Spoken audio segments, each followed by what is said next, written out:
आपल्या अनुराधाताई चव्हाण यांनी त्यांच्या मतदारसंघातले बरोबर आहे, मोठा फ्रॉड झाला या ठिकाणी। 157 घरं या ठिकाणी बाधित झाले आहे, परिवार बाधित झाले आहे। फुलंब्रीमध्ये गट नंबर 17ची फोड झाली आहे आणि ही फोड अत्यंत चुकीच्या पद्धतीने आमच्या 2 अधिकाऱ्यांनी केली आहे। एक आहे भरत दुतोंडे, तत्कालीन तलाठी, म्हणजे कुठलेही EDOचे आदेश नाही, कुठलेही तलाठी तहसीलदारचे आदेश नाही, पण भरत दुतोंडे तलाठी आणि शंकर मोहनलाल जयस्वाल हा मंडळ अधिकारी यांनी परस्परच त्या ठिकाणी फोड करून टाकली आणि त्यातनं मग हा त्या ठिकाणी मग येणे चुकीचे झाले, त्या ठिकाणी नकाशा चुकीचा तयार केला, विक्रीपत्र चुकीचे झाले, मग त्यामध्ये पोलीस केस झाली। 194 2025 मध्ये गुन्हा, म्हणजे 17 एप्रिल 2025ला 194 2025 हा पोलीस स्टेशनमध्ये आर्थिक शाखेत गुन्हा दाखल झाला। नगररत्नाचे खोटे शिक्के आहे, सारंच खोटं आहे, काहीच खरं नाही आहे। म्हणजे अनुराधाताई चव्हाणचा प्रश्न एकदम बरोबर आहे की अत्यंत वाईट परिस्थितीमध्ये या सर्व लोकांना फसवलेलं आहे। ते सुरुवात ज्यांनी केली आहे फसवण्याची, आमच्या मंडळ अधिकारी आणि तलाट्याने सुरुवात केली आहे। त्यामुळं या दोघांनाही मी निलंबित करतो आहे आणि या दोघांनाही निलंबित करून आपल्या पूर्ण या प्रकरणाची विभागीय आयुक्तामार्फत चौकशी करून हे 157 जे आहेत, 157 घरं आहेत, यांना कसं प्रोटेक्शन मिळेल, यांना त्यांच्या घराला कसं कायदेशीर करता येईल। खोटारडेपणा झाला आहे, बदमाशी झालेली आहे, पण या ठिकाणी घरांचं प्रोटेक्शन मात्र कसं करता येईल याचा विचार करू आणि आमचे दुतोंडे आणि जयस्वाल या दोघांना निलंबित करून पूर्ण प्रकरणाची चौकशी विभागीय आयुक्तामार्फत करू। अमित देशमुख। अध्यक्ष महोदय, फुलंब्री येथील सन्माननीय विधानसभा सदस्य श्रीमती अनुराधा चव्हाणजींनी जो प्रश्न मांडला त्यावर मंत्री महोदयांनी अतिशय समाधानकारक उत्तर असं या ठिकाणी दिलेलं आहे। अध्यक्ष महोदय, त्यांचं उत्तर ऐकत असताना मला असं वाटलं की man of action and man in action, आणि म्हणून फुलंब्रीमध्ये जे घडलं अध्यक्ष महोदय तसंच काहीसं लातूरमध्ये घडलं आहे अध्यक्ष महोदय। लातूर येथील मौजे खाडगाव तालुका लातूर शिवारातील जमीन सर्वे क्रमांक 84 व 82 मधील रेखांकन हे बेकायदेशीर व चुकीच्या पद्धतीनं मंजूर करण्यात आलेलं आहे अध्यक्ष महोदय, मंत्री महोदयांचं मी लक्ष वेधू इच्छितो। लातूर येथील तुळजाभवानी नगर व परिसरातील 5000 पेक्षा जास्त नागरिकांना त्यांना जाण्याचा येण्याचा रहदारीचा रस्ता या रेखांकन मंजुरीमुळे बंद झालेला आहे आणि रेखांकन मंजूर करताना जे नियम त्यांनी पाळायला हवेत ते नियम त्यांनी पाळले नाहीत। आणि म्हणून मला असं वाटतं अध्यक्ष महोदय, मी मंत्री महोदयांना अशी विनंती करणार आहे की हे जे काही रेखांकन लातूर येथे मंजूर झालं ज्याच्यामुळं 5-1 हजार नागरिकांची गैरसोय होते आहे आणि ते रेखांकन हे चुकीचं झालेलं आहे, त्याला तक्रारी नोंदवलेल्या आहेत जिल्हाधिकाऱ्याकडं, विभागीय आयुक्तांच्याकडं। आणि म्हणून मंत्री महोदय, आपल्याला माझी अशी विनंती आहे की या प्रकरणाची सखोल चौकशी मंत्री महोदय आपण करावी, जेणेकरून जे चुकीचं घडलेलं आहे ते घडणार नाही, असं या निमित्तानं माझी आपल्याला एक विनंती असेल। आणि या सगळ्याच प्रकरणामध्ये अगदी गुगल मॅपवर सुद्धा आता आपल्याला सगळं लक्षात येतं आणि म्हणून चुकीची कागदपत्र, त्या जमिनीतनं शेतरस्ता जातोय, गाडी रस्ता जातोय, तो सुद्धा दर्शवण्यात आलेला नाही आहे। म्हणून कुठेतरी याच्यात भ्रष्टाचारही झाला आहे की काय असंही याच्यातनं आपल्याला संशय येऊ शकतो।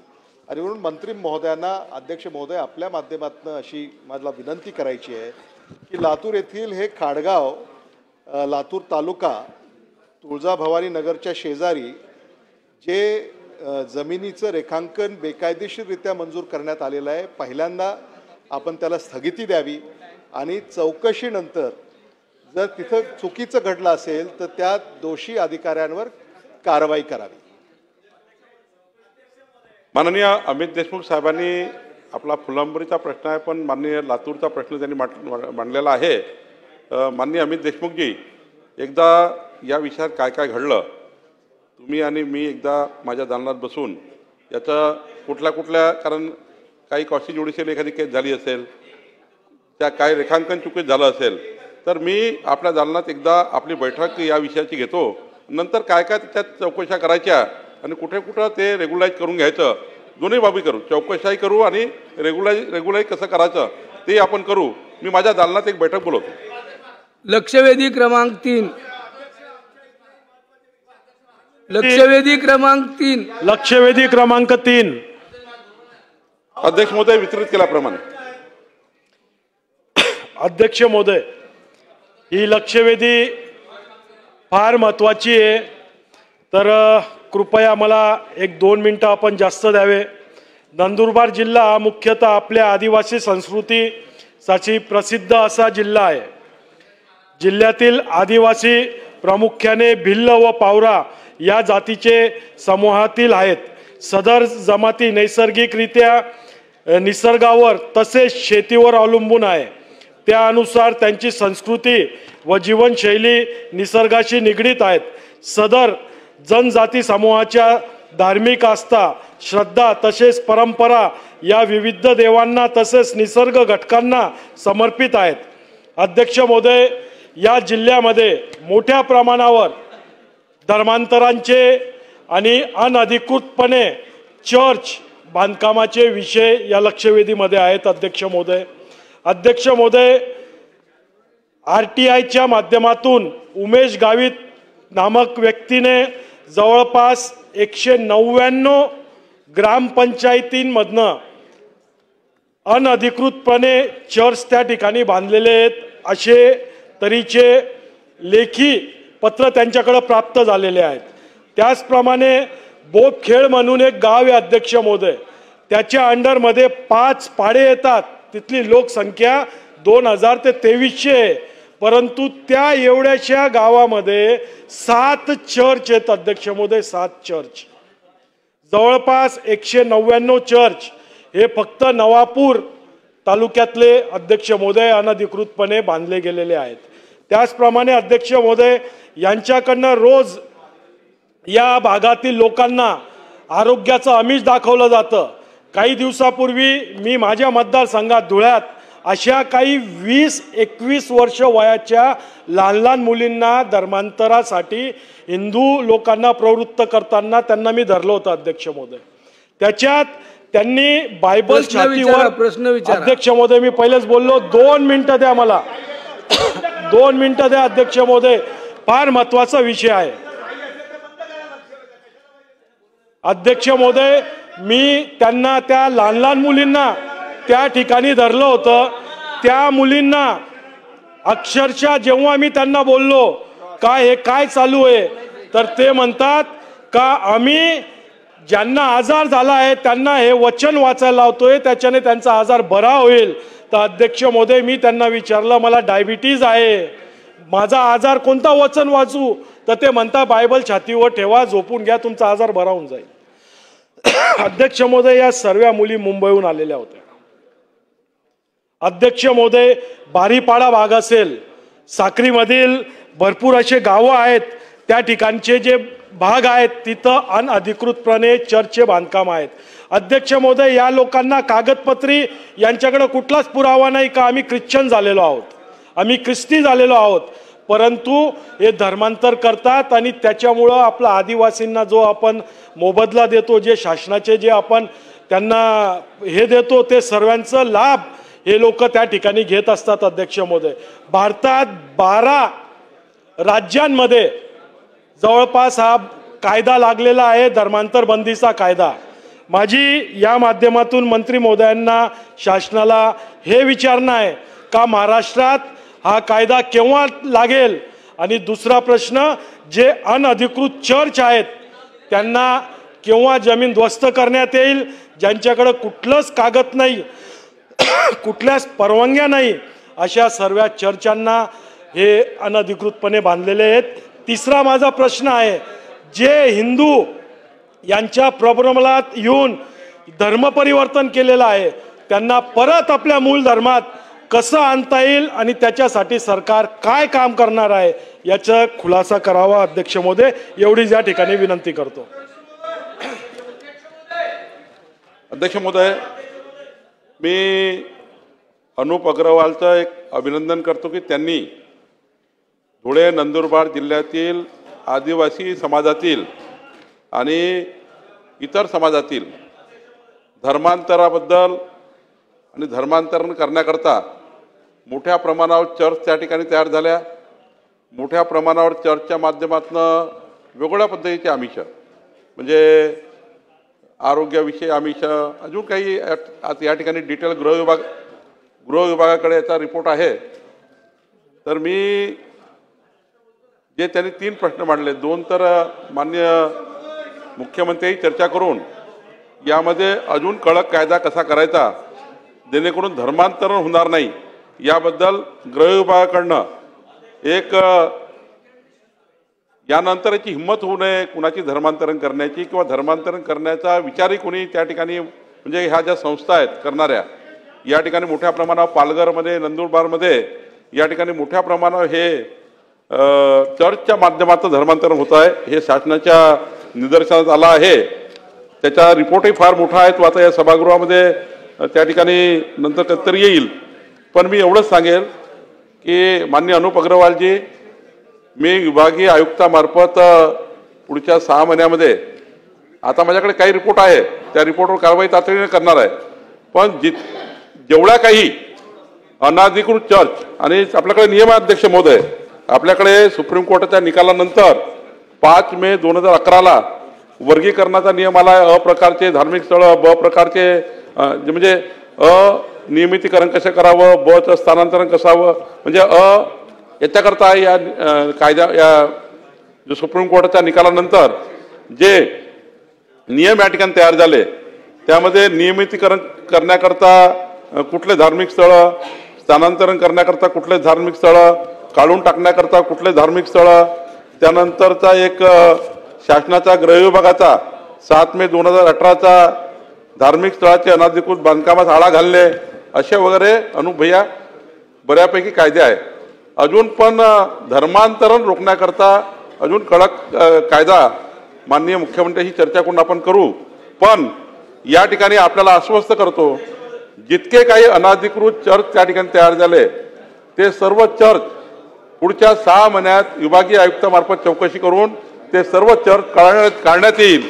ते चर्च त्या ठिकाणी आपण सरकारच्या माध्यमातून त्या ठिकाणी ते बांधकाम अवैध बांधकाम काढू असं आश्वस्त करतो. अतुल भातखळकर. आदिवासी विभागामध्ये होणाऱ्या बळजबरीने आणि प्रलोभनाने होणाऱ्या धर्मांतराच्या संदर्भातली ही अत्यंत महत्त्वाची लक्षवेधी आहे.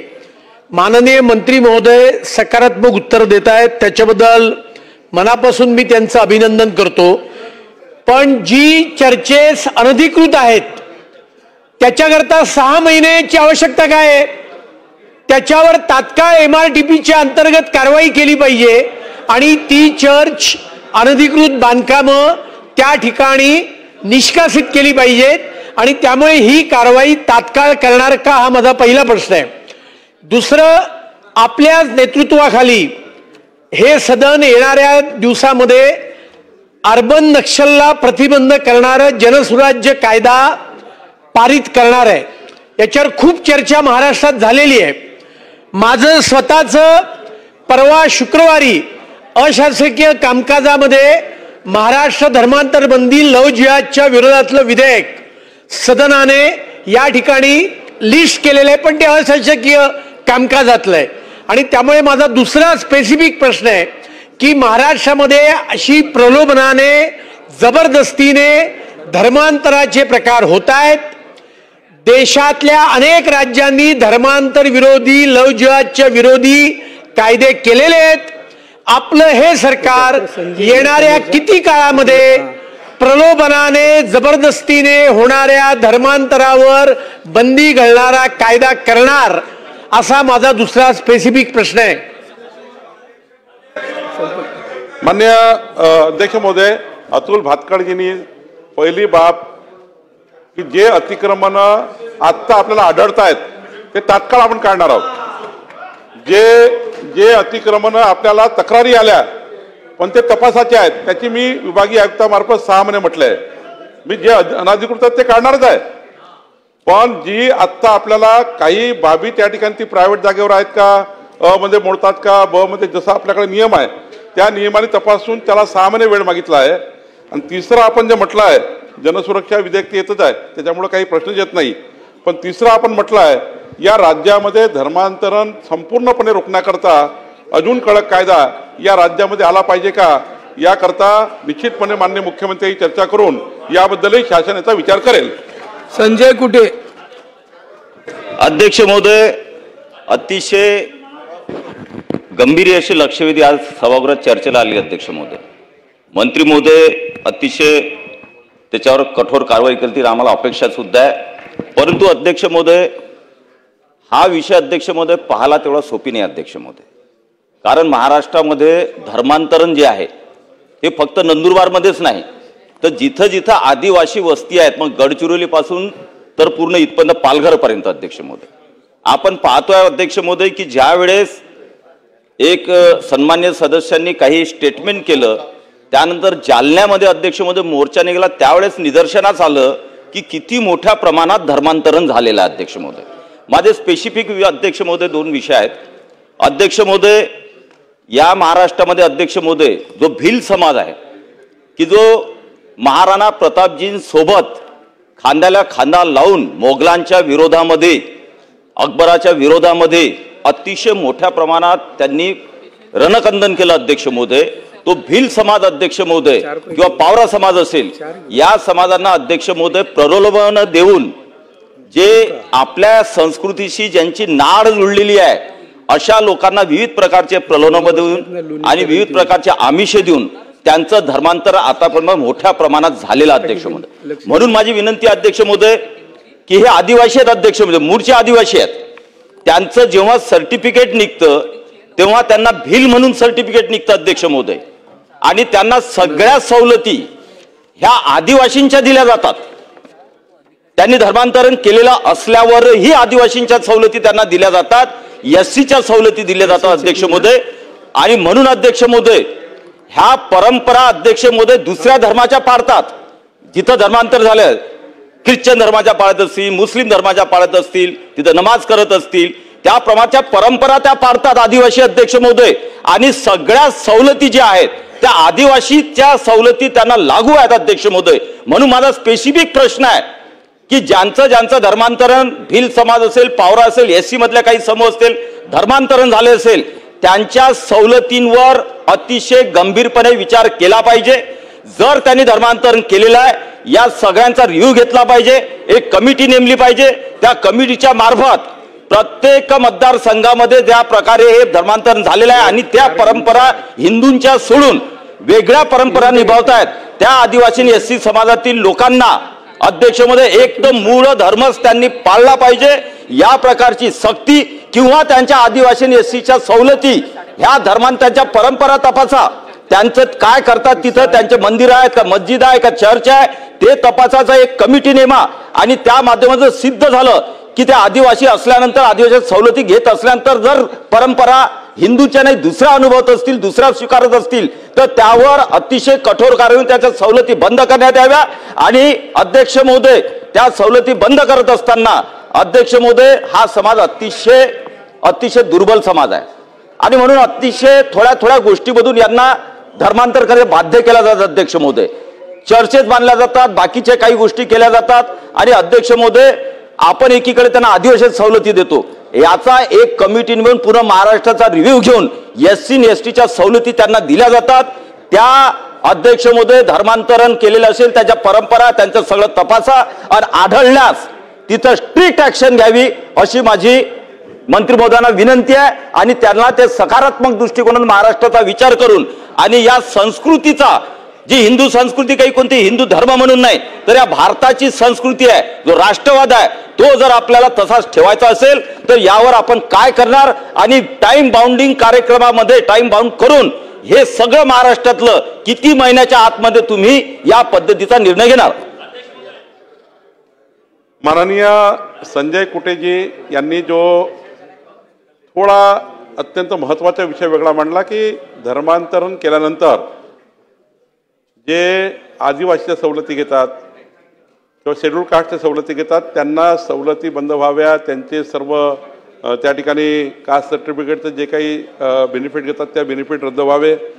मी या ठिकाणी एवढंच सांगेल की आदिवासी मंत्री या अशोक उईके जे या ठिकाणी आहेत त्यांच्या अध्यक्षतेखाली 26 जे आमदार आहे आदिवासी आमदार यांनी एक त्या ठिकाणीचा बैठक घेऊन माननीय मुख्यमंत्र्यांच्या मान्यतेने एक त्या ठिकाणी याच्यामध्ये काय करता येईल, काय काय केंद्राचे कायदे आहे, काय काय राज्याचे कायदे आहे याचा विचार करून मी माननीय आदिवासी मंत्री यांना याच्याबद्दल ते पुढच्या काळामध्ये याबद्दल संजय कुटे यांनी मांडलेल्या प्रत्येक महत्त्वाच्या विषयावर त्याची एक कमिटी तयार करतील किंवा समिती तयार करतील किंवा त्यावर माननीय मुख्यमंत्र्यांशी चर्चा करून केंद्र राज्य सरकारच्या संपूर्ण कायद्याचा अभ्यास करून त्याबद्दलचा पुढचा निर्णय घेतील. कारण हा जो आजचा जो स्कोप आहे तो चर्च, अनाधिकृत चर्च हे पाडून टाकण्याबद्दलचा आहे, एवढाच या लक्षवेधीचा स्कोप आहे. पडळकर. धन्यवाद अध्यक्ष महोदय. अत्यंत महत्वाची माननीय महसूल मंत्री महोदयांनी सांगितल्याप्रमाणे अनुसूचित जमाती जनजातीमध्ये, आदिवासी कुटुंबामध्ये आदिवासी समाजाचा गौरवशाली इतिहास, अनुसूचित जमातीचे आदर्श संस्कृती हे जिवंत राहावं आणि आदिवासी बांधवांना धर्मांतर करून हे गौरवशाली इतिहास संपुष्टात येऊ नये म्हणून माननीय